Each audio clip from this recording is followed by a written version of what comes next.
TFF. Yes, anaingia kwenye bodi kama mjumbe, lakini ndio mwenye nguvu, kwa sababu bodi ya ligi ni organ ya TFF. Sawa, inaweza ikawa na nguvu organ, sio kweli? Kamati ya TFF ya waamuzi, kamati ya waamuzi, ofisi yake ni kamati inaitika wapi? Kwenye chumba cha katibu mkuu Wilfred Kidau, ambaye kila siku ni kupanga waamuzi ambao wamevurunda kila siku. Sasa kama ni kweli yeye ni mjumbe, anaingia kwenye vikao kusikiliza, kuitikia kama dua amin, kwa nini waamuzi wanakuwa ni wale wale? Maana yake nini? Nguvu kubwa inatoka kwake. Mahali tulikofika hatutaki tupate aibu namna hii. Kibaya zaidi, ligi yetu iko live, waamuzi wanafanya madudu kama yale. Na jambo lingine la kusikitika, mwenyekiti wa kamati ya waamuzi alisikika akisema anaridhishwa na mwenendo wa waamuzi. Hivi kweli mwenendo wa alisasiwa kuridhishwa kweli yule?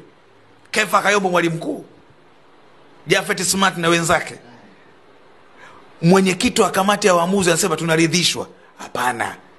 Kwa TFF ina aredi ya uadilifu, wailipe Yanga pesa zao. Huu ndio muda tena, wailipe Yanga pesa zao ili tusiwatie aibu CRDB Bank. Kwa sababu vuta picha kama Yanga Africans, ambayo ni timu ambayo inaongoza kulipa mishahara wachezaji wake, mishahara mikubwa, imefanywa namna ile.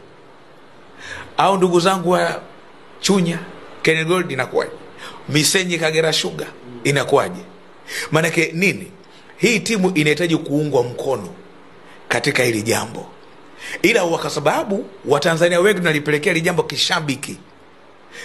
Hili jambo likija likutokea, utakuja kuishukuru Yanga Afrika. Yanga inaipambania Simba. Chuma. Yanga inaipambania Simba Sports Club. Yanga inaipambania Simba kwenye uhuni unaoendelea mpaka dakika hii wa kuzurumiwa. Tena nikwambie, inawezekana hata Simba kwenye ubingwa wake wa FA kuna deni hapa hajalipwa. Nisikilize beni, inawezekana. Kama sio kweli Simba watakanusha, lakini ninachokiona inawezekana hata Simba nadai kombe la FA.